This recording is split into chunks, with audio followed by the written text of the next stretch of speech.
বন্ধুরা, ভারত ও আফগানিস্তানের মধ্যে চলা 3টি টি-20 ম্যাচের সমাপ্তি ঘটেছে এবং ক্যাপ্টেন রোহিত শর্মার নেতৃত্বে 3টি টেস্ট ম্যাচই ভারত জয় পেয়েছে।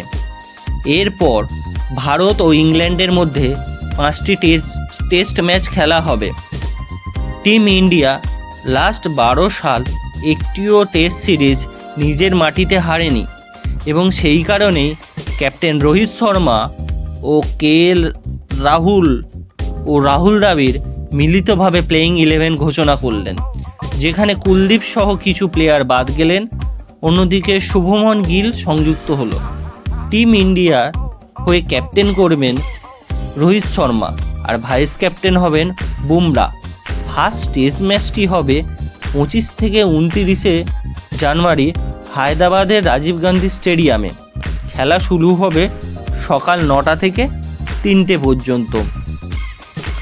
আজ পর্যন্ত পরিসংখ্যান দেখলে ভারত ও ইংল্যান্ডের মধ্যে 131টি খেলা হয়েছে, যার মধ্যে ইংল্যান্ড জিতেছে 50টি ও ভারত জিতেছে মাত্র 31টি।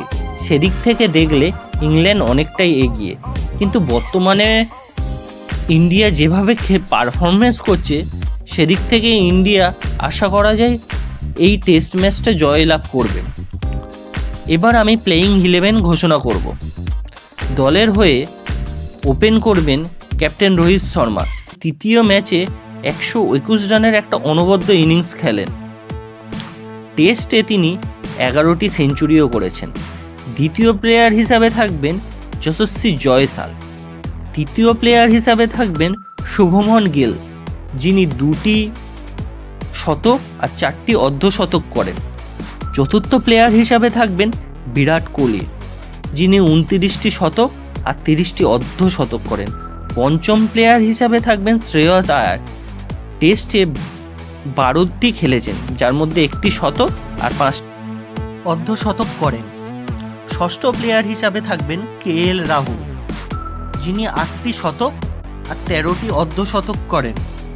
সপ্তম প্লেয়ার হিসাবে থাকবেন Rabindra Jadeja, ICCI number 1 ranking player, যিনি 19টি অর্ধশতক ও 3টি শতক করেন, নেন 275টি উইকেটও।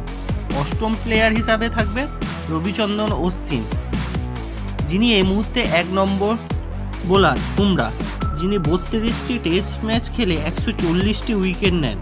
শ্রীলঙ্কার বিরুদ্ধে নেন 12টি উইকেট। দশম প্লেয়ার হিসাবে থাকবেন সিরাজ, যিনি 68টি উইকেট নেন এবং লাস্ট শ্রীলঙ্কার বিরুদ্ধে 9টি উইকেট নেন। 11তম প্লেয়ার হিসাবে থাকবেন মুকেশ কুমার,